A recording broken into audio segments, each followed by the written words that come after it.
Whakatulowat.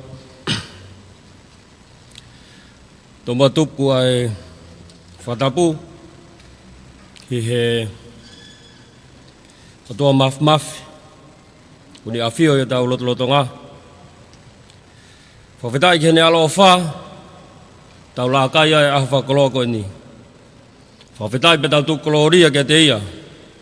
Kone whakahauko tau ngahi amanaki. Ke tau hokosia ngai whakotukutu ke kātoanga koe ni o ahon. Patap ke hau o Tonga, King Tupawon, taine kuini, whare hak moe ofu. Patap ke ikpare mia Tonga, mahok me mipa kapneti. Patap ke he eksea whale rea Tonga, kamaka me mipa whale rea.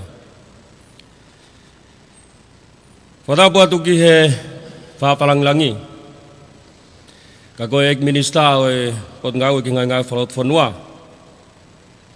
Honorable Sinai Takala Tuita. Whatapu atu ki he whaiwhekau pensimantong. Whatapu atu ki he tare kita pure pot ngau ki ngai whalot whanua. Akane spolot paung. Pea whatapu makehe ki he kau tare kita ngau e. I ngai pot ngau e pure anga. Pea ki he kau tak ngau e ngai kau tak kai wha pure anga. Hataglot, Hawek Muhammad Apur. Ketamua moe motuan.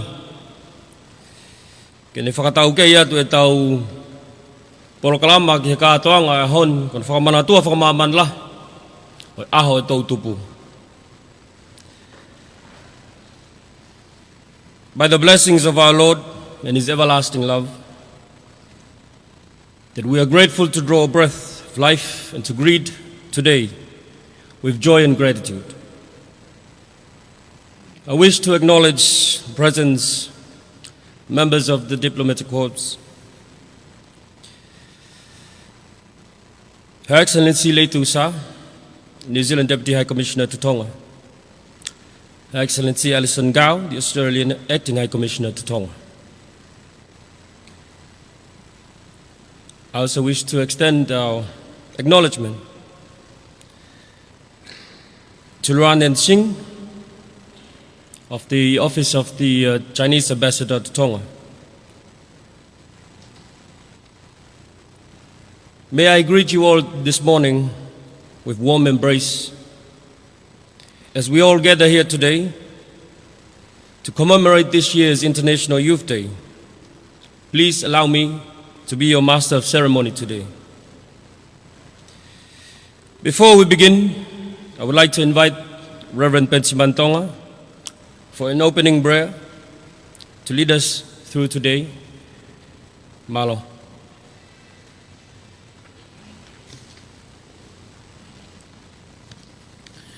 Polofolahi me kamata ki e tau roto e ahoni, ononge au maono o himi, mo katako me hake ke tau hiva. Koe kungau e tu ki mua ke lau ai malo he o tua, ke tala ine ngahi o whā, ke te au he tau kotoa.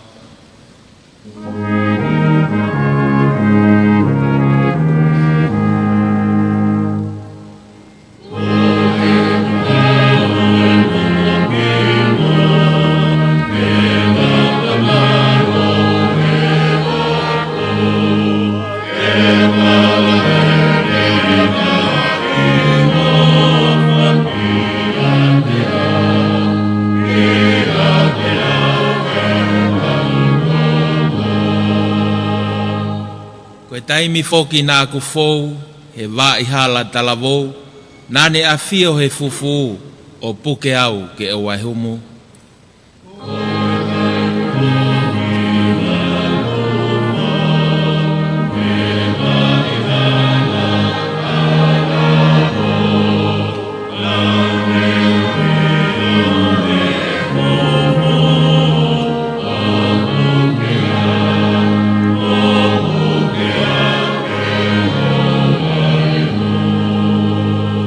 Ves whakao si eiki te uhiwa beho o whā he aho mo i pōkotoa, o whai ho whakaiki hiki i taimi mo i tāniti.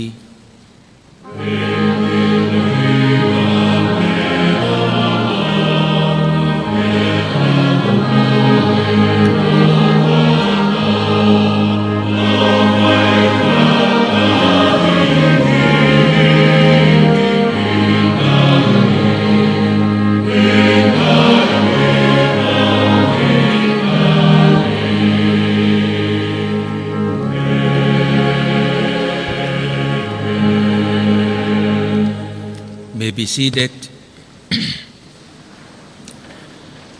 I've chosen this verse for our opening prayer of today, which I believe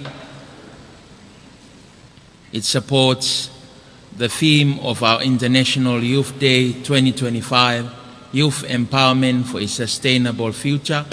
Whakaivia e tau tupu kia kahau o tuuloa. Psalms 143, verse 10. Teach me to do thy will, for thou art my God. Thy spirit is good.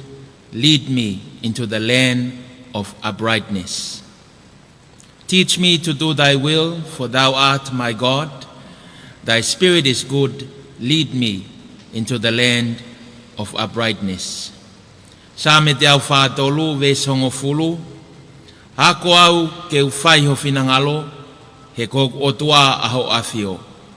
Ko ho lau maari e lelei, ke ne taki kita, kia whonua ta whangawhanga. Hako au ke uwhaiho whinangalo, he kohok otua aho awhio, ko ho lau maari e lelei, ke ne taki kita, kia whonua ta whangawhanga. Ke tau lotu. E otua mafi, ko koe ai otua o e universi, na e whatu ai mama koeni, i e wholofola ai awhiona. Ko e wholofola ta taupe, na e mau luta ai a mamani. Pea ko e kalauni ki mautolu ho mea whakatupu, ai tangata pea mo e whewhine, ai talawou mo e whine mui, ai ngahi foha mo e ngahi o whewhine, ko e ngahi ngahau i he nima o hatoa. Pehe ai ngahi foha, mo e ngahi o whewhine o e whonua. Ko e whiawhia mo e whakawhitai o ku mau inasia i he aho mau inga koeni, o ku whakailonga i he tapa kotoa pe o e kolope. I Tonga, pea mo maman lahi, ai mahu inga koia o e tautupu. Ai mahu inga o e ngahi foha mo e ngahi o whewhine. He koe lolo Tonga, pea koe kahau o e whonua. Whiawhia ho mau lau maali e koe hui koe mau whakamu oni, ki he ofa ai a whiona o inasi ai a mamani katoa. He koe os whakateunga pe, ai ngahi whonua kotoa pe o mamani o kau ai motongani, aki ai ngahi foha, pea mo ngahi o whewhine. Koe hui, koe hoko atu o e whanonga o e koeni, pea mo e kahau o e whonua. Koe mau hao mai he aho kotoa pe, koe ofa ai a whiona. Māloho whakala koe fualelei e na awhiwhio king tupo wono. Kai o maa kuinna naspau. Pea mo e whale o ene awhio. Māloho kulau maali e lelei pe. Tama plinis hoko. Plinis tupo toa uluka alala. Kai o maa e kaha ua Tonga. Whawhita. Koe hui koe tokoni o kuwhai he awhiona. Ke hou eiki e whonua. Māloho kuhao pea malu pea eik pale mia. Kai o maa e pule anga o Tonga. Hao pea malpea eik sea e whale alea o Tonga, kai o maa e ho eik me mipa, o e whale alea o e whonua. Malo e whakalau maa lelea eik minista, ki ngahe ngau e whakalot whonua, kai koe whakalang langi o e polokalama e honi, Honorable Sinai Takala tuitahi.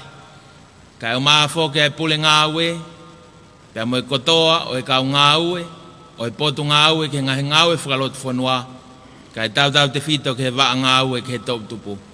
Mau kau whakataha ni me kau whakawhe, pia me ngahi pule anga muli. Nau lava mai ke kau whakataha mo tongani, hono whakamahu inga i e matai koloa mahu inga o e whonuani. Ka kono ngahi foha mo no ngahi o whewhine, ko e tau tupu o e whonua ko Tonga. Mau whakamaloa te o toa, neongo e ngahi pole o kwhehanga hangai pia mo e tau tangatani, ka kui kai siva e mau amanaki, he koe mau whalala o kui he awhiona. O kui kai ke siva e mau amanaki ki he taleniti, mo e ngahi mawhai ke he kehe, o e poto mo e ilo, mo e mama e awhiona. Koe whakoloa ke hako tupu e whanua. O koe mau lotu ia i he aho mau inga koeni.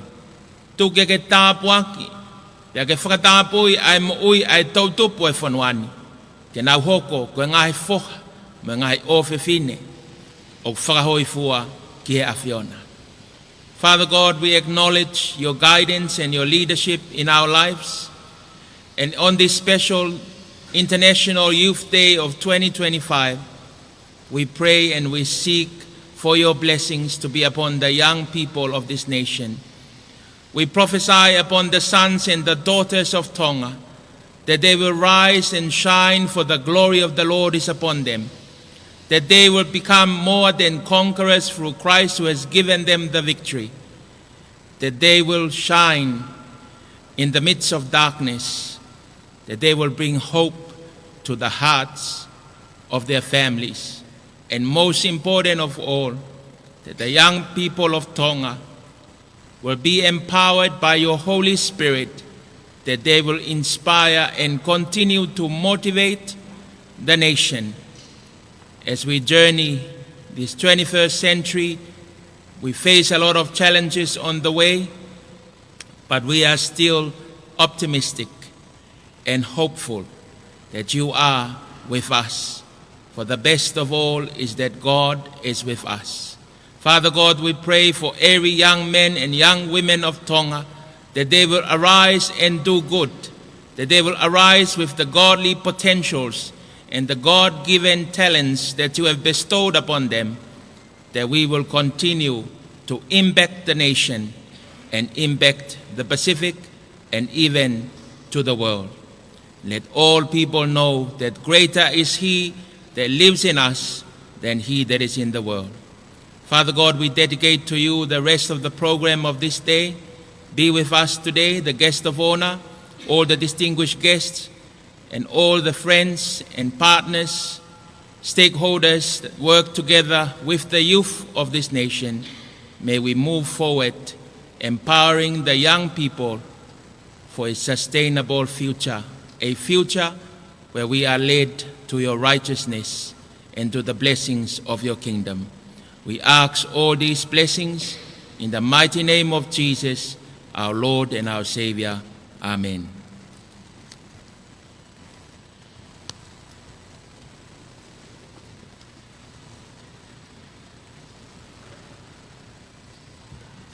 Thank you, Reverend Pensimantonga, for the wonderful prayer this morning.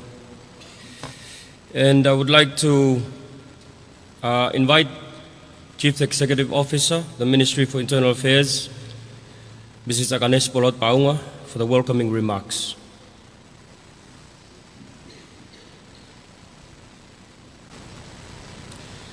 Tapki he afia o tua mafi whatau loto tonga. Pea ko ufanga te ngahi whatap kakato e whanua mo lotu ko kamata ake tau por kalama he pongpongini. Ko tuka koloria ke o tua mafmaf i hene ofa o whaka o mai tau tolu ke aho whakoloane. O ko whawhawhonga i atu e minister po ngawe ngai whalot whanua ono pos nai takala tuitahi ke tai tale lei mo mawhanak mo tolu kau whakawhi. O mo lava mai he pongpongini pea mo mea mai he ngalu ea pea i he ata o ngō mo ea. I he live stream ke tau kau ngā whailonga e aho whamamanahi o tautupu. Ho ek mo kāinga, hange pe ko ia o mo mea i, ko polo kalama ko e ni, o whakahoko whakatau atu pe ia me he potu ngā ui. Pea ko e mea mahu inga taha, o polo kalama ko e ni, ko e tau lotu. Pea kao mai ki ai, ho tau ngahi hoa ngā ue, o whafafonga i mai tau tupu e whanua, he ko nau tolu, o nau whakahoko tau ngai whatongia, ke he tongonia i tau tupu. I he nau ngahi, ngau e lava, ngahi ngau e lava mea, ka tau tau te fito, ki ono popo i ki nau tolu, i o nau ngahi mālohi anga.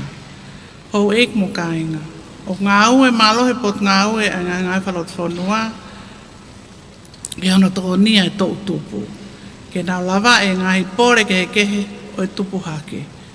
Ko ngahi ngā ue ko e ni, o kau ki ai e whakahoko e ngahi tūtū uni, ko ngahi policies, ke ngā ue whakalakalaka o e tau tupu, pe aku kau ki ai mo ngahi ngā ue ke ngahi poleni. Ko Koe ngā ngāwe koe ni, o tū whakataha e pot ngāwe ni, ke ngāwe whakataha mo ngā he waa ke he kehe o poto ngāwe, o hange ko ia, koe waa ngāwe ki muri, waa sipoti, waa whakaivia ka kai whewhine, waa o e kau tū lawe angofua, tesi o takilotu, peo ngāhi polo kalama, ke he kehe mo polo seki a pot ngāwe. O whiawhia a pot ngāwe, o e lava mai ko eni, e tau tim whaafonua i kare tahi. Ke tau whakamanatua whakataha, ai awha manmanilahi o tō tupu ke tā uni wanoa wanima. I kare tahi, we wish you the best for your upcoming game on Friday. Ko i kare tahi. O toi whakahoko whoki, e whakamanatua e aho koe ni, ke tau toi wakai e ngai whotutu, ki hono hapo e ngahi pole, pe kau aki mo e ngawe whalakalaka e tō tupu, pe ak tau whamalo ki e ngahi hoa ngawe, ngako pule anga muri, kono usila, pe pehe whoki e ngahi kau taha whatua pule anga, o hange koe SBC, mo ATP, hou eik mo ka inga. Te mo tok mea mai ki he mea eiki minista o pot ngā weni. Whekau aki mo e tau ka venga ke tau ni. Aia koe whakaivia tau tupu ki a kahau o tuuloa. Honourable Ministers, Your Excellencies, distinguished guests, ladies and gentlemen. On behalf of the Honourable Minister for Internal Affairs, I have the honour and privilege to warmly welcome you all to this year's International Youth Day, which is observed under the global theme, Youth Empowerment for a Sustainable Future. This theme could not be more relevant for Tonga, as our young people hold the key to ensuring that our nation remains resilient, prosperous, and united for generations to come. Our youth are not simply the leaders of tomorrow, they are active contributors to our progress today. Across Tonga, young people are already demonstrating leadership in climate action, entrepreneurship, cultural preservation, volunteerism, and innovation. These contributions remind us that empowerment is not only about potential, it is about enabling participation, building capacity, and creating the space for young people to influence decisions, then shape their lives and communities. Through the National Youth Policy and the internal collaborations with other portfolios of the Ministry of Internal Affairs, we are committed to strengthening youth participation in governance, expanding access to education and skill training, fostering opportunities that enable young people to thrive. A sustainable future for Tonga will depend on our collective ability to ensure that youth voices are heard, respected, and acted upon from the village level to national and international platforms. We appreciate the current support of the development partners, including the Secretariat of the Pacific Community and the Government of New Zealand. Let this occasion serve as both a celebration of the achievements of Tonga's youth and a call for action for all stakeholders to work together in creating an enabling environment for their empowerment. The Ministry of Internal Affairs stands ready to continue working in close partnership with our development partners across government, civil society, community leaders, and our churches, so that our young people themselves achieve this vision. As the Tongan proverb reminds us, oku I he toto ai ka kai talavou, ai ka hau e whonua. In the blood of our youth lies the future of the nation. May we continue to nurture, guide, and empower them so that Tonga's future remains strong and steadfast. I wish you all a meaningful and inspiring International Youth Day. Ofatu.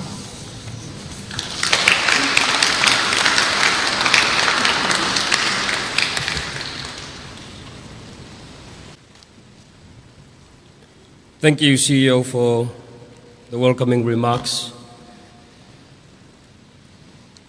Our next item on the agenda, we would like to showcase our talented youth here in Tonga with an entertainment for you all today, performed by the Tupo Tertiary Institute.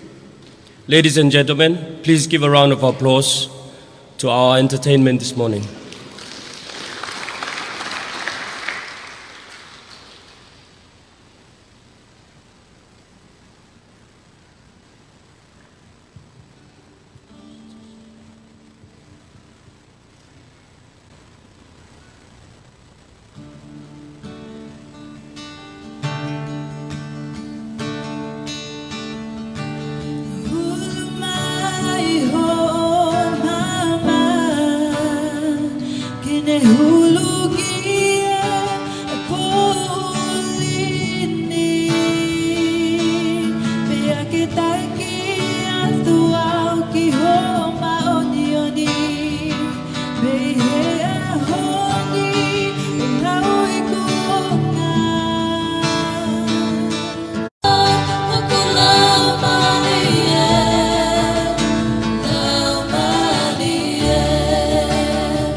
Thank you, the Tupo Tertiary Institute band, for the opening entertainment item this morning. As we proceed into our next item in the agenda, on our next item on the agenda today, I would like to call upon the Minister for Internal Affairs, Honorable Sinai Latu for the keynote address. Mahalo. Tapa mo afio ai tau taha i o tua tau lotolo Tonga. Wa tapu ki he tui o Tonga, King Tupowono, ka mai tahine kuini nanas pau. Wa tapu foki he tamasi pilinis hoko.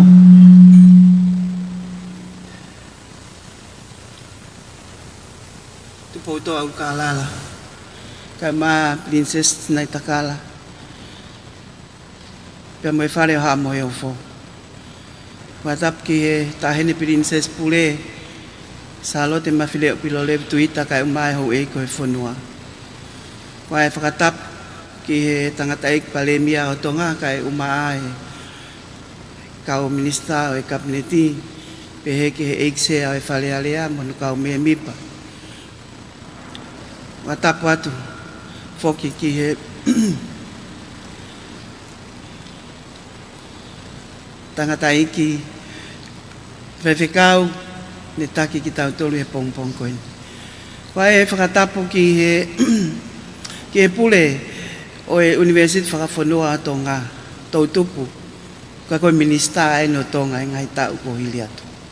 Me ki he kau CEO, pia moe kau whakawhawhonga, pia me he pule anga, pe he ka tek motol kau taki me ngai Tongatapu. Oku o ato ai whakatapu makehe ki he i kaletahi, whakamalo atu ho maulawa mai, ke tau kau whakataha pia moe Tongatapu i he pongpong koe ni. Pia atu moe whakatapu ki he kau whakawhawhonga muri, oku mou i heni i he pongpongini, ka koe ngahi hoa ngā aue. O e Tongatapu, whekau aku ngahi ngā whekau aku me Tongatapu. O kua e whakatapu kia tek motol kotoa, ai tonga kotoa o mō mea mai i he ope, pia me ngalu ea ki he polokalama ko e ni. Whakatapu atu Tongatapu. Kua e whanawako hena, ko lawe i atu, o mō i heni ke whakawhawhonga mai, ai ngai whanawako, kai umaa e tau kulupu me he titi ai, whai e whiawhia e pongpong koen. Kai whakatapu heni ki he CEO e Potungawe, kai umaa e kau HOT me kau ngawe ai Potungawe ki he ngai ngawe whakalot whanua, o tau i heni i he pongpong koeni, ke tau whepopo aki, hono hake aki i ai Tongatapu. I wish to acknowledge the presence of the Almighty God in our presence today, and also our representatives from our diplomatic missions in Tonga. With all due respect, we thank you for present here today, as you are our very important partners in developing our youth in Tonga. Whakaivia o e Tongatapu ki a kaha o Nuku'alofa, Youth Empowerment for a Sustainable Future. Whatatau ki ki statistika ko mauheni, ko e kono whakamatala koe o e Tongatapu, ko e tau tahanima ki he toluwha. Pea whakatatau ki he tohi kakai, a CEO mo e potungai statistika a Tonga, ko pese te tolutaha o e whanua ko Tongatapu. Pea maha whakafuafua ki ha tolmano tahawhi, ki he tolmano wafi, ko motokolahi ia i Tonga ni. Pea ko e pese te ai e whaafitu, ko e whanau tangata, pese te ni matolu, ko e whanau whewhine. Hange ko e mea ko ia ko mou mea mai ki ai, he whakamatala, pea moe lea whakawhelo aki na e whakahoko atu he CEO. Ko e Tongatapu mono tokanga e kina, pea moe ngahi tutu uni ngā au e whakau aki mono whakalakalaka o he Tongatapu i Tonga ni, ko e konga ia o ngā au e, ko tuku mai ki he Potungawe ko e ni ai, ke ngahi ngā aue whakaloto whanua. O whengāwe aki whakataha, pe nau tolu i loto, pe moe kakai whewhine, women, he oku i ai e tokolahi ia, ko whatatau ki o nau tau, o nau kau mai ki he ngahi ngā aue whakau aki pe moe kakai whewhine, o nau i loto nau tolu i to ukoeni. Pe peke he sipoti, pa mahalo oku mea i he tongotaha kotoa, o koe ke spoti ha kau vai ia, koe kau youth, koe Tongatapu, koe kau spoti ia. Pea o koe ai waa sipoti foki ai Potungawe, pea pehe ki he ngāwe koe ki muri, ki Nuusila mo Australia, koe tau ngāwe ai aku tahawalu ai whakangatangata Nuusila ki olunga, wataha Australia ki olunga, koe tōlahi ai ki nau tolu, koe Tongatapu. I he ngahi ngā ue koe ni o mau whakahoko, Oku kai ke ngata pe ai tokanga e potunga we ki he tau tupu oku longo moui pe a moui lele yang e tau nofo e society ka kai e tau tupu oku ai ngai fai ngata ia whakasino oku hoko ki anau tolu oku kauma nau tolu hono tokanga i kina e potunga we mei i he tawhaaki ia ki he tonga i koe a ki nau tō whai ngata ia.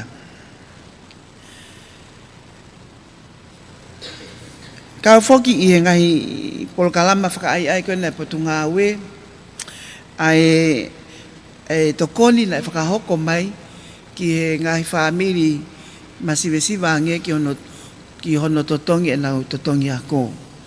Pea whakafuofua ki e ngai api e tahaafe ni mangea o no wha, pe koe whanau e tō tupu, e wafe, tō ngeau tupu, na nau mau whainga maarie e polokalama koe ni. Koe whilawe i pia moe ngahi ngā ue, moe ngahi o ngai kautaha muli, pia moe ngahi kautaha, moe ngahi kulupu ngā ue, i o tau society, o ngā ue wā ofia potu ngā ue ni, pa moe ngahi tawhaake ke, ka waipe ai ngahi youth group ko a Tonga ni, ko e polokalama, o ku whakahoko he SPC, whakataha pia mo nu usila, ke whakafoki mai ai whanau, ne nau osi, maa loloat nau tō mehe ako, ke whafoki mai ki nau tō ki loto, pia whakalele ni pia mo apan lolo, pia pehe ke titi ai. Pia tau tui pe e wawe, anu whakakawat ki nau tōl ki he university whakafonua. Whakafoki mai ki nau tōl, koe whahinga ia ne nau oskai ke nau toi o ke ako, kau hanga polokalama koe nio whakaiai ke nau foki ki loto, o hoko ato e ako. O waipe foki pia moe polokalama whakalau maari e o ku awa tai peke e tau tupu i e tesi a koe o e kautaki lotu o kuia e ngahi polokalama ai ke tokonia ai ngahi tau tupu ke whakafoki mai ki he society ke nau hoko koe ngahi tau tupu koe kau tau tupu ki nau tolu o ku nau ngā ue i ai ahotau society pea whakamalo lahi whaiwhikau pensiman Tonga he mau lawe i pe me he potu ngā ue ai ngā ue whakaevangerio o ku ke whai ki he tau tupo Tonga pea koe mea mahu inga ia whanau koe tau nofe mamani ko niu whakataimpe e ai pe aho e whanau i ki tau tolu e ai aho e ngatai pea mahu inga ai ngā ue koe nok whai e he whai whikau ki hono toa ngai whakalau maari e ki motolu pea mau pōpō lahi au pito ki ai pea leongo kou whakotua atu heni o whai e whatongia ko e ni ka koe whai lau toi whakasapate au pea kou pōpō kakato ki he ngā ue whakalau maari e o whai he whai whikau pea pehepe ki kau whai whikau ki kehe me kau taki e ngahi sias kehi tongani, ko uhi ngā tau tupu o tau whakaamu ki tau whetau laki ki he wani he osa mamani koe ni. Te tau mau e toke tā, te tau loea, te tau akauteni, me hawhua ngai tuunga maulunga, te tau ikale tahi, kai osia. Ka wae maama ia, pia me whanua ia, o ku i kai kia no ngata anga. O tau tui, tau whenga ka atoa ki ai. Hange koe ka wenga koe e aho, ke whakaivia e tau tupu ki haka hau o tū loa. O ku tau whakaamu ko toa pe tau tupu, o ku i kai ke tau mo ui, ki he aho ni pe. Ka guai e ka hau. Mo mea mai koe nā, pia mau whakotua atu, Ko moutou te mowhetongi mautolu a pongpongi. Pea mahu inga ia tau tupu koe hā tale niti o atu e otua kia te koe ke ngā wei. He ko koe te ke whetongi mautolu he a pongpongi.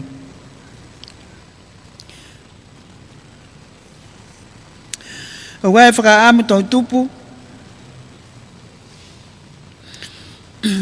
ke tau hoko koe ngahi whetongi lele ia o tau tangata o e ahoni.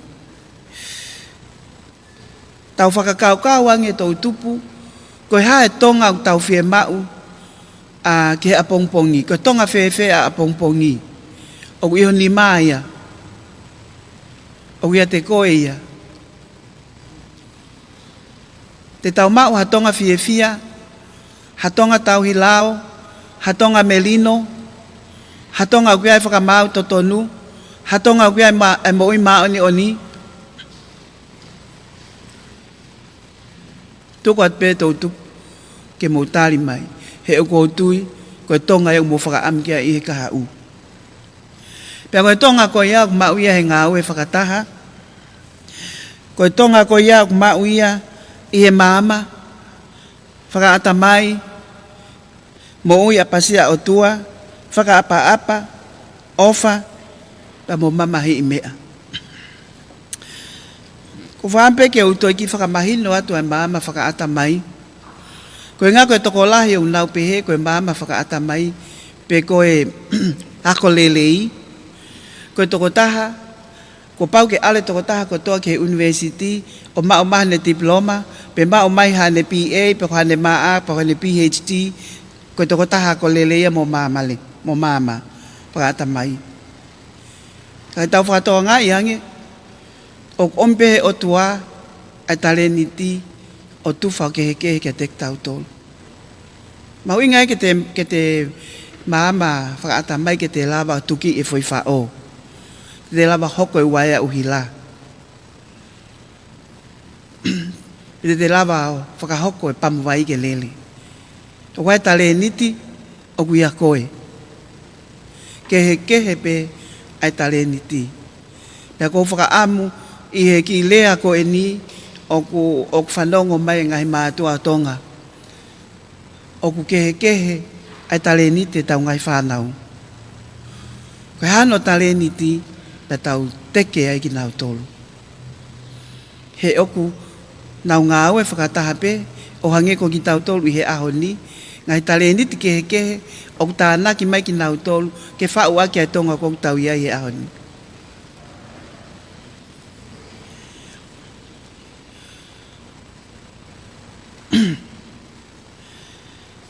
Koe whake ai whakatoa ngā i heni, ai tale niti ki he taki. Whie mau e tonga, hakau taki lelei, ke tūloa. Pea koe e polokalama u whakalele e whalealea, ki hono whakalakalaka o e taki ai kakai whewhine, i he youth. Ni o slava e ngā ue ki ai, pea mahapena aha taimi kua ki whakalakalaka ki he whanau tangata, ka koe ai peke he taki. Taki lelei ko tau whonuan. Ko whakaosa pe ai ki i lea koe ni whanau, koe ki lea peu wha tau maheni mo ia, ko ki mo tolu e hakau e aho ni, ka koe whonua ia o e kaha u. Hangange nai o pe koe hakau e aho ni koe ki ne fulawa mea ikai. Koe hakau koe o e aho ni ka pate tau whakafoki tahi, o maa mo ui mea ka kai o koe ika. O koe e ngahi maka, ai ngahi wheo. Pea o ku fōu ki nau toria he lau i tau, pea nau hoko koe whonua, pea koe whonua koe ia, o koe hono kele kele, o koe hono ulu akau, mo e hafo e ngahi nau nau, o mo ui a whonua. Pea koe whakaamu ia, kia te tau tolu he aho ni. Ke whakaivia ki tau tolu, hange koe ngahi mea neu whakalawat ki mua, ke tau hoko, koe ka hau o Tonga, pea koe ka hau o tuuloa, ka hau o fie, ka hau o melino, ka hau o whaitaha.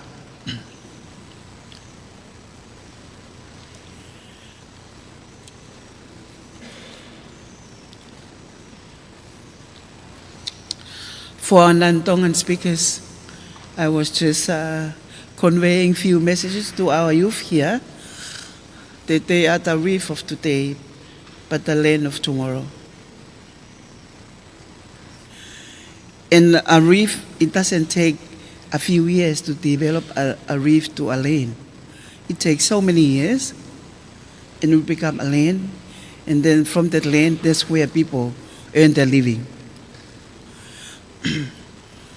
According to the census, the last census, about 31% of Tonga's population is composed of young people, age 15 to 34.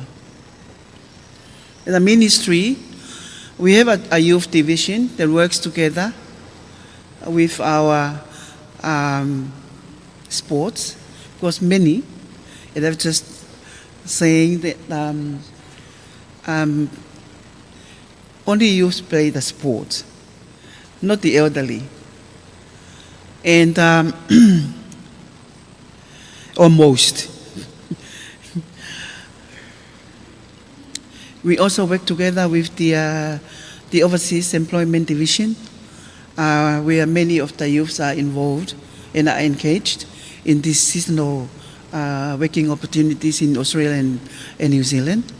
And we thank you, Australia and New Zealand, for that opportunity. And we also, some of the youths are disabled, physically, mentally. And we have a social protection division. They are working with those youths. We had a program assisted by the World Bank to assist with the school fees of the low-income families. About 1,564 households benefited from this program, of about 2,360 plus students. We partner with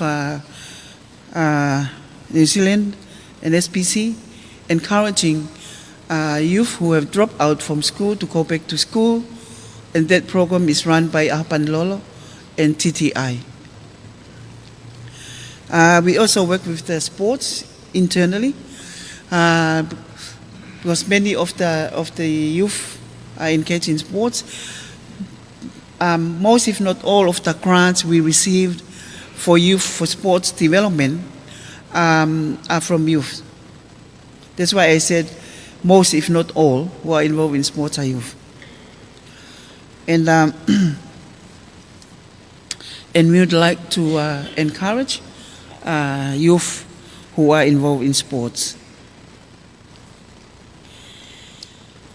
A word of encouragement to our youth, not to live just for today, but there is a tomorrow. And we need sustainable development for tomorrow. Through peace, unity, through justice, through righteousness, and fearing of God.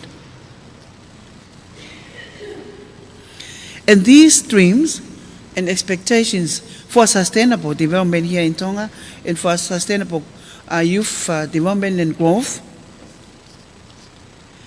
you have to recognize your talent given you by God and develop those talents.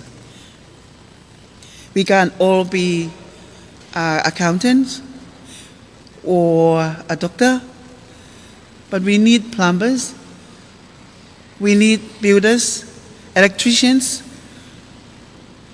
and we need good housewives, good father and good mother. With that, I wish you all the best, youth of Tonga. And I'm sure that the front row here, the Vice Chancellor of the Tonga National University and all those stakeholders who are developing youth in education will help you to develop your talents.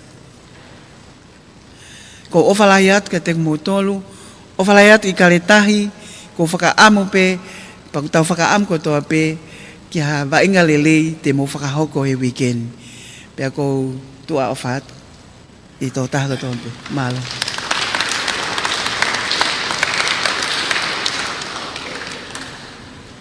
Whamalot ki he administra pot ngawe, I he whekau mahu inga ku tō mo ki tau tolu I he wata koen.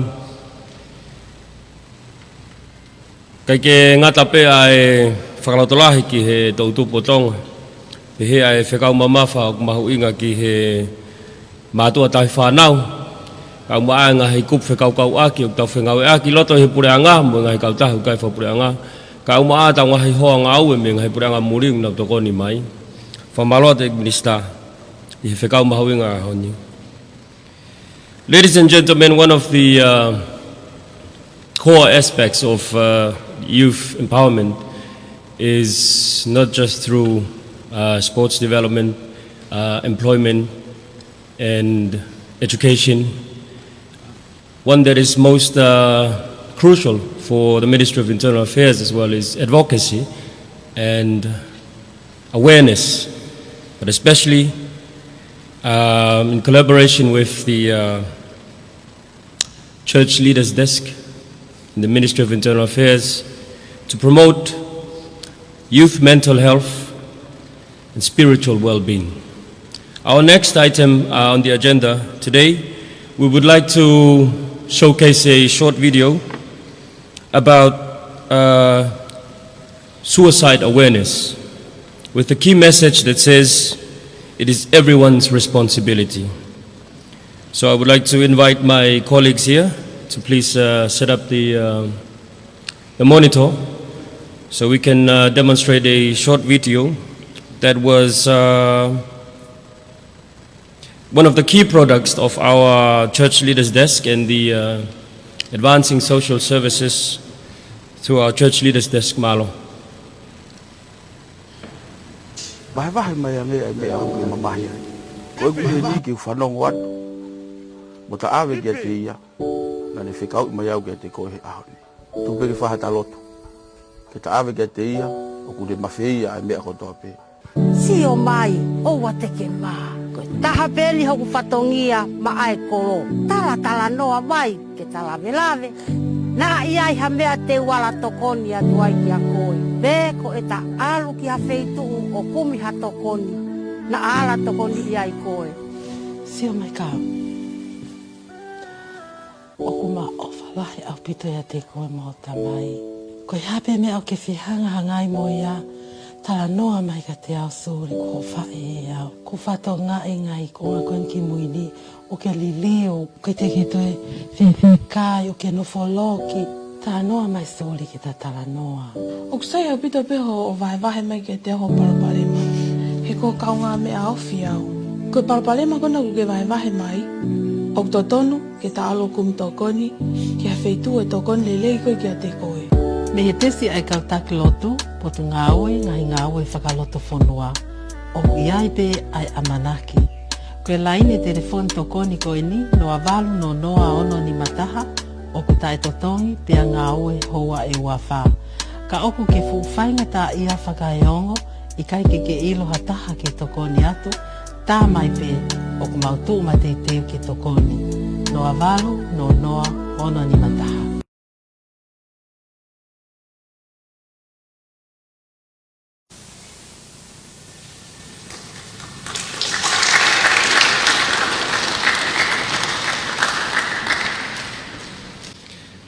Ladies and gentlemen, one of the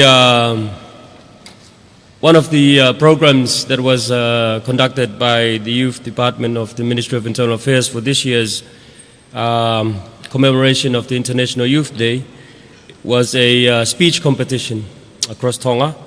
And our next item on the agenda, I would like to invite the Acting Director for the Youth Department, Miss Akanesi Otunuku, to please give out the awards for the winners of this year's Youth Speech Competition. Malo. Whawhalang-lang. Taha whaka ngai polo kalama, ke ono whakailo ngai o awha maman lahi o tau tupu, koe whiauhi whaulea. Koe whiauhi whaulea, nai whakatau mua pe ia ki e tau tupu, a ki nau tolu, me he tau tahani mā ki e tau tolu whā. Pea koe whiauhini, nai whakate whito pe i he kawenga whakawhonua, o tau tupu i he tau ni i he lea whakatonga.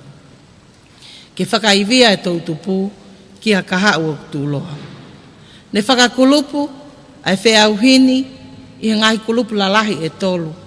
O ngā ue aki pea e tau motu a, pea au fuaki mo ngahi pare, ki e uluaki, pea moe wā, pea moe tolu, ki e kulupu takta. I he kulupu uluaki, nei whiauhi ki ai e tau taha nima, ki e tau taha hiwa, kulupu whika wā, nei whiauhi ki ai e tau wafulu, ki e wafulu mā whā, pea koe kulupu whika tolu, nei whiauhi ki ai e tau wafulu mā nima, ki e tau tolu wafulu mā whā. Ko ia, o ko whakawhi ai whakawhalang-langi, o e ahoni, sinai takala tu i tahi. Ke lau marirelei mua ka ke fuaki ange, a ngahi pale o whiauhi whauleani, i whakamanatua whamamanilahi, o e aho e tau tupu. I he kulupu, whikaula aki, na whiauhi ki ai, ai tau hongo fulmani mā ki hongo fulmahi wā, koe toko hiwa na nau whiauhi ki ai. Pea koe toko tolu ki tuu ki mua. Koe tolu o mauia e ana tonu palu me kolisi piula mo e paanga e tolu nge au.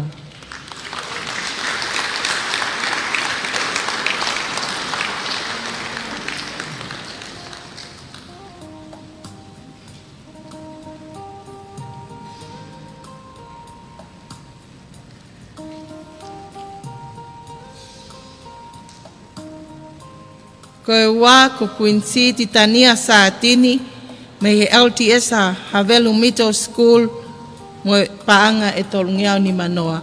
O ku lotonga whai ai sivi ki kaunanga koe ni, kau kihen peho no whakafofonga ke ne mau e ni certificate.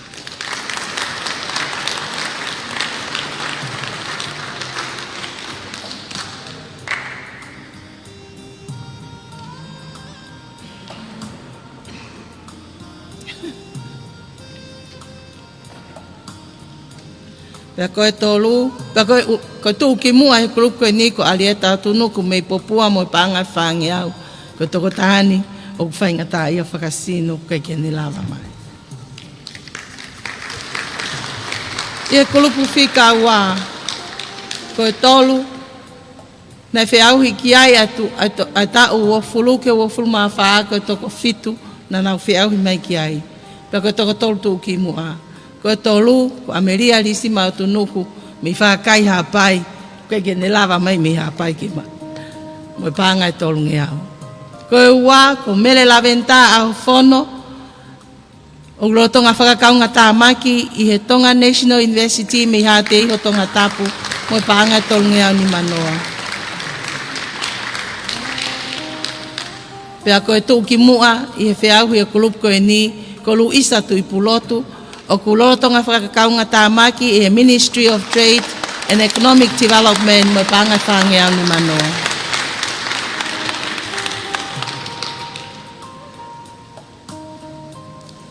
I kulupu whakaosi, koe whiauhia e tau wafuluma anima ke tolunga fuluma whā, pena e whiauhi ki ai e toko fitu, koe toko tolu tū ki mua. Koe tolu ko Paula sa whanua, o rotonga whakauna tā maki whai ako e GMS mau whanga mo paanga e whange au.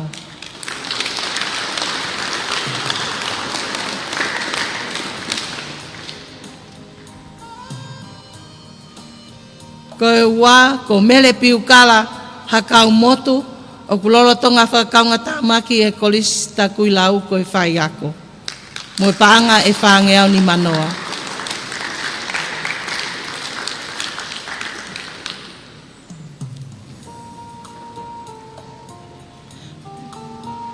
Pea koe tū ki mua, i he whiauhi o e kulupu koe ni, ko Sisilia una loto ki he lotu vai Nikolo, ko toko tahani o glorotonga whakakaunga tā maki ako isi aina, kana isi ope he Facebook a e potunga awe, peane maili mai a ene whiau whaulea, ka koe pango o hui kai ke ne kaumok tau tolu na isi folau mai, ka gai ki mea whaka eki pia mei, makawe wawao o iai, mo panga ni mangiau.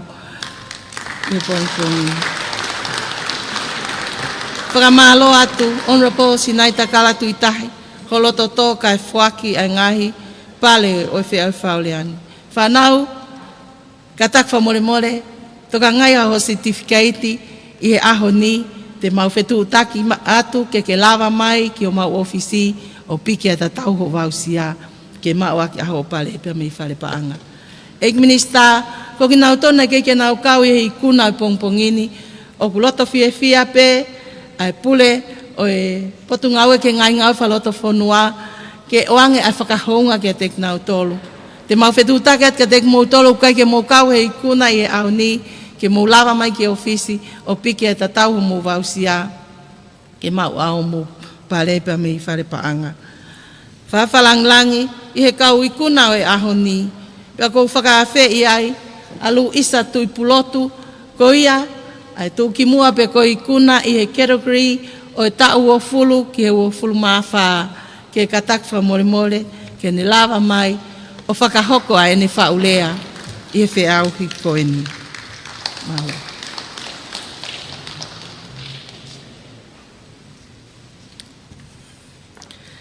Tapu ki he awhia o tuai o taulotolotonga. Tapu ki he la a o tonga. Tamako tupo wono. Tapu ki e tahine kuini, mo whare o haa Moimoi. Tapu ki e pale mia o Tonga. Tapu at ki e Minister e ngahi ngā o whalotu whanua. Tapu ki e kau whawhawhunga whatiplometika kotoa o tau iheni, pia moki mautolu kotoa o ton ke whatapua. Tuku mua e whainga mali eni, ki e whine motua tailoani, ke whai halea ki he kaweinga. Koe ka veinga nei tuku mai, ki ulawe ki hono whakaivia e tau tupu, ki ha ka hau o tūloa. Koe tau tupu whoki, koe ka hau ia e whonua, pia mooni e lau o pehe, koe hakau e lolotonga, koe whonua ia a pongpongi. Koe whakalakalaka e whonua i he ka hau, koe tau tupu ia mohono whatongi ai ki nau tolu i he ngahi ahoni. Ka vai ho nau whakawae, e ikai tu uloa e whonua ia ko tongani. O kou tau ka vei e mahu ingai ka vei ngani, ki hono pātolo aki o whonua. I hono whakaivia e tau tupu, o ku kawa e hono tokoni e ako, mo teke hono mahu inga. Teke e tau whanau ki he mo uilelei whakaata mai, pia ke toi whamanatu e tau whatunga motua. Koe ako, koe mea mahino pe ia, a ene tokoni lahe ki he tūloa o ha whonua, o whakawhau i he tau tupu, mo ka inga katoa pe. I e ngahi ahoni, o kulahi e nofo e whanau me he ako, ko uhi o kui kai ke lawa i whakapaanga ngahi whamiri, o whakaako i ki nau tolu. I he lawa statistika o tonga e waftahiwa, ke pesetia e ua e tamaiki, o kui kai ke whakaako i, ko hinga pepsi whapiko-piko e mātua ia hano teke whanau ki he ako. I he tau whakaivia, koe pureanga te nau lawai o tuku mai e ngā hino tupu peset si, ke tokoni he whakaivia e ngahi whanau, me ngahi whamiri, ki hono teke e ako. E lawa whoki mokore ha ngahi tokon skolasipi, ki he tau tupu, ke whakaakoi o ikai ngata pehe akademika, ka kawat gia e ngahi ako hange koe palama, kuki, tufunga, me ngahi ako mekenika, ko uhi koe langa ia ho tau whonua. Ko hono ua, ke tau teke e tau whanau ke mo uilelei whakaata mai. Ko ngahi ahoni, lahi e ngahi tauna kita, mo palopale mai ata mai, i e whaito o Tongatapu, me ngahi uhinga kehe pe. O kulahi ai e nofo whakawaha a, pia lahi e marike i iki ai whanau, te eki ke mawhua lelei e nau whakaukau ki he tuunga moui o nau whiri ki ai. Koe whaito o Tongatapu, ko ne hoko o pehe, ko ha mea whakanonga atamai ia ki he tau tupu. I he lawa mapapuloka, toko lahi e tamai ki o aweange, ko uhinga e nau wala ki he whaito Tongatapu, ko e nau pehe ko e mea whaingo fuataha pe ia, mua solova ki he nau ngahi palopalema. Ke tūloa a tongani, e lawa pe ke whaiha ngahi ako i ngahi tuku i kolo, ke whakahai ki he whanau, ai ngahi whailonga kovi o e whaito Tongatapu, pe lawa e tamai ki o mapule ia i e nau ita, o wai wawe ki he ngahi whakaukau ke he. Whakaose whakahoha ke toi whamanatu ki he whonua mo e whanau, ai tau whatunga motua. Koe nofo e whonua, koe nofo pe a ka inga, o ku iai e lau o pehe, ka iai halelei pe ha kovi, ko api pe te tau foki ki ai. Ko api pe te nehanga o lehilehi e tau mo ui ki hono lelei. Ko iai, o fie mau ke a koi e tau whanau, ki he ngahi tuk whaholo, mi ngahi historia o e whonua, he kua kamata ke mōlia tuia, ko hipe koe whakalakalaka, i hono ngawe aki halai e he whanau. A e tau whai ka vei kou la, whakaapa-apa, tau hiwa, e mamahi e tau ngahi whatongia, ai loto tō, ou ai mo ui a fungi, pe sio kita. Mo one e lau e tohia palo vepi, atu ako ki hatamasi o tau mohono alunga. Ta Latu, o ka neka motua e ikai tene hiki me iai. Koe whanau ia, fie mau peke ako i ke iki, ke pātolo aki e o wha moa whonua o tūloa. Ke tau tū whakataha mua kautaki o whonua, wheinga ke langa hake hatonga o tūloa. Ka pau tau fie mau hatonga o tūtai hono mea kotoa, o fie mau ke napangapanga maalie hono lalanga hake e tau whanau. Whakaakoi ki nau tolu ki e tau potu taha te tau lava o whai. Toko ni nau tolu ke ua te nawala ki he whaito Tongatapu, pia whakamanatu mua e tau tuk whaholo, o ako ia ki he whanau i ngahi mea whakaulunganga. Koe ngahi ahoni, kua iai e ngahi pisnisi kua whakotu he tau tupu, ko hipe koe nau kumi mo ui e ki ai. Pea aku kore ai ki he puleanga, ke mautokoni mua i hono whakaivia e ngahi pisnisi koe ni. Ko hono langa ia e whanua ma atonga, ke tau kamata pe mia ki mautolu whanau ka ataki. Pea e tūloa ai atonga i he kahau. Lewe whakaohoa a, tua o whātu.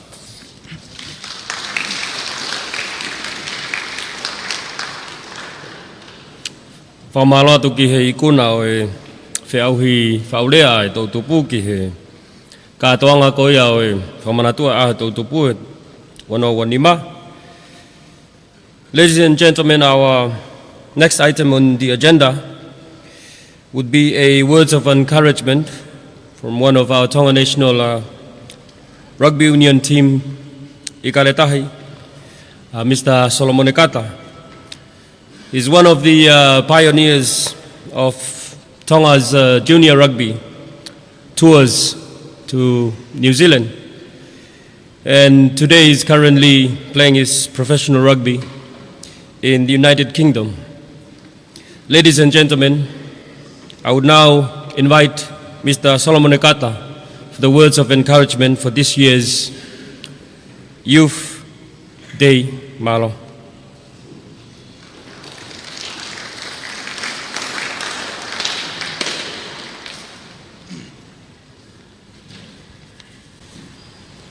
Maloa pitu, tapu ki eki minista mia. Kore ke uhufanga e ngai tala whakatapu kotoa pe ko whaket mwani. Kai lawa ke ata ke motu atuani, ke whakahauka ta ki popou, mo ki akonaki, ki he tau tupu. Ka koe le au ni ke whakaloto lahi pe, whanau. Pea koe tala noa pe ia, ai motu ani. Ka ki mua ia, te whakahauka peho ki ngoa, mo whetu ko lere mai mi ai. Kai pehe ke wakahala na ufoua, wa o ke tunga kui ai tanimi. Ko kui ngoa ko Solomone Kata, ka kulere mai mei niwa fo'ou, pe mo le matua wawau. Na o tupo ke pei niwa. Ako pei ai he abako lau tohi. He mau hiki memi ai ki whakas mai ako ki le matua wawa. Huai pei ai o ako i he korisi ke lana o kamata ai whenga wainga. Pea mei ai, na ulere mai ki tonga ikini. Ko e uhinga peko tare niti na whakmaha e iki. O huai o ako i he korisi a whoou. Hangai pēnei lawa ki ai ai tō taha nai. Mau ai whenga maari e i he polo kalama koe a mia. Whawhawanga a tonga i he antataha walu. Pea mau ai whenga maari e o Latu i he akapulu mo e ako ki Nusila. O mau ai whenga maari o wainga i he timiriki koe a Nusila o kuika ko Warriors. Pea o whawhawanga e timi matematonga, a Tonga. Kai pehe whawhawanga e timi a Nusila, whawhanua ko Kiwis. Pea wawhe mea i o whoki mai ki he rapuru inoni. O whawhawanga e timi wai ki tini kakalapu i Aslaida ko Brumbies. Leila mea i ki Ingilani o wainga he timi ko Exeter. Pea e lotongani ko lotonga wainga i he timi a Leicester Tigers i Engilani.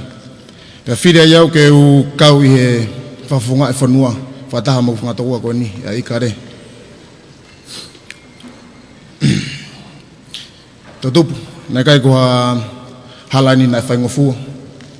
Nei lahe ngahi whiri nau whipaku mo ia. Ka nei tau mua, mo whakatūtō, nau whakahoko. Taulu e tupu hake, ke hoko ko atakotaha wainga kapulu, whakapolo whesnari.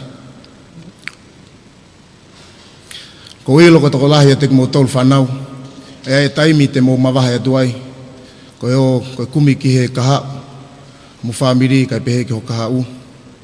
Pea ngahi whengata, te mo whipaku moia, na ufu wai, tako elea ton ben me hausia. Taimi lahi, e te mawahe atu me tō ngamatua ko te tailata. Pa ko te whenga ke te tau whoki mai. Taimilahi ko e ātakai o whoou, pe whaingata. Kai pehe ki he whenga ke whetūtaki whakapalangi. Pe ko tānoa whakapalangi. Ka nani kai tuku ai whenga. E nau whakakau loto mai peki api. Ke uta mai. E ne alu ki uta. E la a. Kai pehe ke whae. E kai ngau e whakaapi.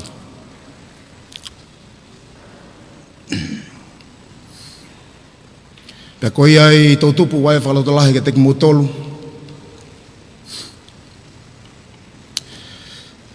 Ko e mo ui manatu ki api,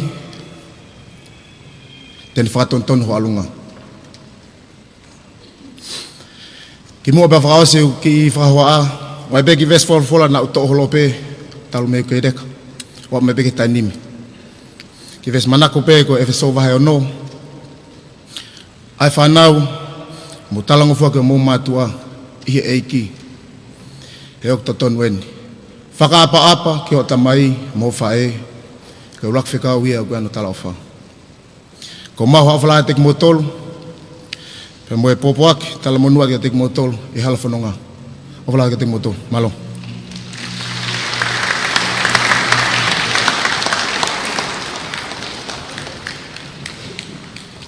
Whamalo atu ki he lea whakamawhana, fuak mai e Solomon kata mag tautol. Kau maa e hakatopu e whanua. Ukilau tolu ko tapu e whanongo mai he ngalu ea. Ladies and gentlemen, our second entertainment for today will be performed by the Tupo Tertiary Institute. Please give a round of applause, Marlon.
Whamalot i he Tupou Tertiary Institute mo e entertainment o e Hoatani ko tau ofi atu ki he awhangatuko e tau Polokalama. Ladies and gentlemen, may I call upon the Acting Deputy Director for the Youth Department, the Ministry of Internal Affairs, Ms. Akanesi Otunuku, to deliver the vote of thanks for today. Malo.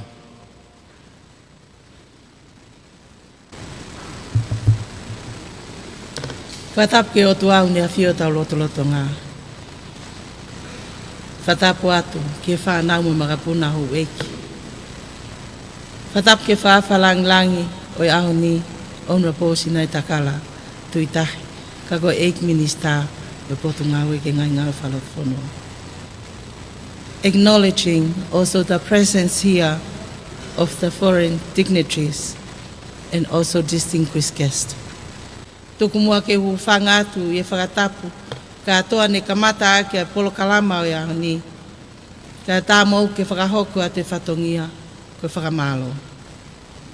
Tau to mua tuku ha whamalo ke o tua mafimafi e tau lamaha o ko whai mai tau whanonga o tau toi au siai ai aho whakamanatua whamaman lahi o tau tupu.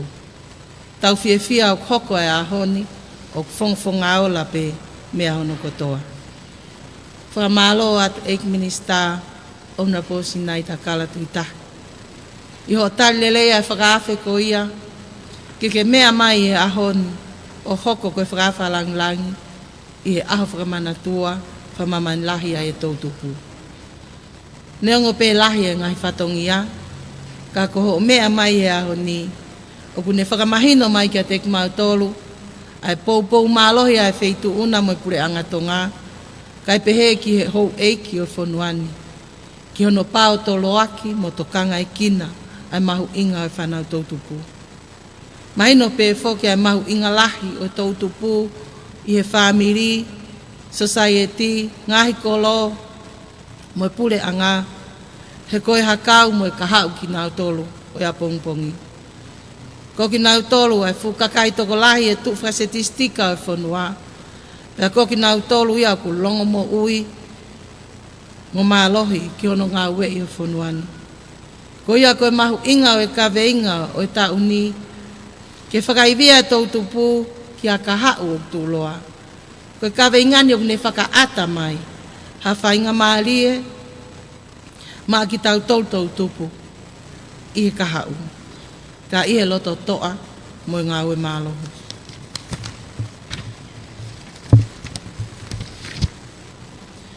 Whamalohen ke whaiwhekau, pensimani a kawola Tonga, i he koloa wholofola, mo hono tāpu e kina, mo huufia, ai aho whakamanatua whamaman lahi tau tupu. Whaiwhekau, o fuufia mau ke lotua e halafononga, mo e whiri a whanau tau tupu i e tainimi, ka mo e nau ke i mau, ai whainga maari o e moui. He okulahi au pito, ai ngahi whainga maari o kunau whanonga ai, pea ke nau ngā we. Ta tau pe e siasi mo pule anga, ta tau pe e mo uiho nau sino, ata mai mo lau maari e foki. O fuufia mau ke tau whapapau i koe whanau tau tupu, o kunau mau ai tau kei, ia mo e whakapoto-poto, ko uhi koe whainga maari e kotoa pe, ko whakatutu, ko langa maa ki nau tolu i tongani. To the members of the diplomatic corps and non-Tongan speakers, we are most thankful that you have made time out of your busy schedule to be here with us to mark and celebrate the International Youth Day of 2025. This year's Youth National Theme, Youth Empowerment for a Sustainable Future. Your presence here today reflects your belief in the potential of Tonga's youth and your dedication to fostering sustainable partnership that uplift our communities. Whamalo atu ke ofisa pule, ke potu ngawe ngai ngawe whalato whanua polot paunga, pehe fo ke kau ofisa pule, a kau whakawhawhonga kotoa pe, me ngai potu ngawe a pule anga, pehe fo ke ngai ngawe anga sektoa tautaha, ke tau pou e polo kalamani o e ahu whakamanatuani. Pehe fo kai whakamalo ke a tek moutol kotoa pe, na mou whai whatongia i e aho ni, ki he kaulea kotoa pe, whakawhawhonga me tau timi akapulu o ikaletahi, Mr. Solomone Kata, mo whakawhawhonga me he kau ikuna o e whaulea i he whiauhi a tau tupu lu isa tui pulotu. Whakamalo ki he vitio ko tau kau whakataha na tau mamata ki ai e pongpongini ke toko nia e whakakaukau e tautupu. Whakamalo atu ko hiko ngai koloa kotoa ni whakahoko e ahoni. O koutui pe o tau wako, he ngahi mea lahi me ngai ngā ue, ki ono whakailo ngai o e ahoni. Whakamalo heni, ke Vice Chancellor o Tonga National University, ke kaupule ako mo si whanau wako kotoa pe, o mou tuko mou whainga maalia i loki ako, ka mou tali a whakaafi, ke mou lava mai, he whakatangi, ke tau kau mai ki ono whakau ilongai, o e whakamaman lahi o tautupu. Whakamalo makehe, ki e management team a ikaletahi. Today, we proudly recognize the presence of our national rugby team Ikaletahi at the International Youth Day Program 2025. Your participation is a powerful reminder of the strength, unity, and inspiration you bring to our youth and our nations. As you continue your journey on and off the field, we wish you happiness, strength, and success in your games. May your time here in our home country be filled with joy, meaningful connection, and the unwavering support of the Tongan people. Mahalo aupito I Kaletahi team. O koutui pe, na mau fia ka koe mea te pū, ke mau mahu inga ia, I he kaweinga o e aho koeni, whakaivia e tautupu ki ha kahao tūloa, Youth Empowerment for a Sustainable Future. Pea moho o tokoni foki ki hono whakahoko e kaweingani I he ngahi wheitu taktaha o mu whakahoko whatongi ai. Whakamalo ki he kwaia ai Tupou Tertiary Institute, malo au pito e tokoni ki hono tataki e taupolo kalama lotu, pea mo whaiva whakaholo mamata ne mo whakahoko. Ngahi kau taha whakamafola lea, whakamalo lahi atu I hono whakamafola e polo kalama e ahoni. Ke kau whakaafe ko toa pe, mo ki mou tolu ko mou lava mai ke whakakakato, a hono whakailongai whakamaman lahi o aho e tautupu. O ko whakafofonga atu ai wā ngāwe ki hono whakalalakai e tautupu, mo e poto ngāwe ke ngai ngāwe whakaloto whanua, ai whakamalo loto honga ia mo oni ke tek mou tolu, I ho mou lava mai he a koeni. Ke kau taki ngāwe ko toa pe ngai wā ngāwe, ke potu ngāwe, e ngai ngāwe whaloto whanua. Malo au pito ho mou tari whakatangi atu, ke mou mai o whakaari, ai ngai ngāwe mou loloto ngā whakahoko, pe a me ho mou ngai wā ngāwe taktah. Ke whakailo hatu ke tautupu, pe a moi toko taha ko toa pe, oku mea I he ahoni, ai ngahi whatongia ko toa pe, o mou whakahoko, me o mou ngahi wā ngāwe. O mou I he ni, he ahoni, ko ho o mou pou mālohi ia, mai tautupu e whanua. Ke whakakakato ata e whakamālohoni, ka pau ko ngalo hataha, I he whakamālo e ahoni, o ko kore whakamore atu ke tek mou tolu, tupe mua ke whakakakato mai me ilangi, ai whakamālohoni. Atu ai talamonu ki a tek mou tolu tau tupu ko toa pe. Mok mou tolu o mou mea he ni. Pea pehe ki he tau tupu me ngai otu motu, pea moe o pe foki. Ofa ke mou mau ha aho fia, monu ia, mo tu uloa foki e kaha una. So, happy International Youth Day to all of you. Lewe lewa e whakahoha kau tatau atu.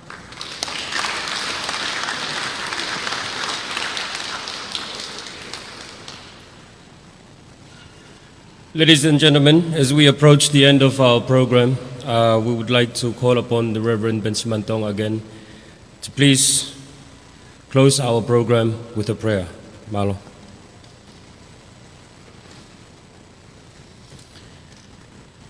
I've written a special prayer for the Youth Day for this year, and I would like us to conclude with this prayer. Let us pray. Dear God, we thank you for our past, for you have given us a purpose. We thank you for our present, for you have given us opportunities. We thank you for our future, for you have given us hope. Pour out your Holy Spirit upon us. Grant dreams to our matua. Send words of prophecies to us, your whānau. Fill our kaha'u with visions. Ignite our amanakilele to achieve our God-given goals. To shine forth your light from Tonga to the Pacific and to the world. Guide us to focus more on you, Jesus, so that we may get up and do what is right, so that we may get over what went wrong, and to get on going on the hope you have given us, the hope of the cross, which reconciles us with you and reconciles us with one another. May the grace of our Lord Jesus Christ, the love of God the Father, fellowship of thy Holy Spirit, be with us all now and forever. Amen.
Ladies and gentlemen, koe lau ka katoi ai whamafola whahatonu e whiawhini o e whatani me holo whamanatu ko kun Salote ka koe aho whamamanlahi whailonga i o e mhoinga o e tautupu kaweinga o e ahoni whakaidia e tautupu ki hakahau o ku tuuloa whamalolahi whoki he CEO pe whoki ki he ex-CEO reo o e Waa Youth Wa tautupu i he potungau e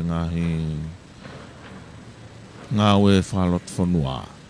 Pe whoki ki he kau me pangau e o e mia i he whawhenga Maria e ahoni ki hono whamafola atu i he tau retio walfit poini ma e whaema pe ki he tau pe si Facebook he tau live stream BroadCom FM 87.5 broadcasting. Whamalola i whoku ka hoa ngau e ahoni. Isa te tana tohi, e tau re tio walfit poini ma FMA no toka ngai mo pure i le rei o ata mo rea i he tau live stream tupo lea pe whoki he seneare whaita pita ta ka fua ko au friso no fina nofo malo abito mo mea mai ka mo mea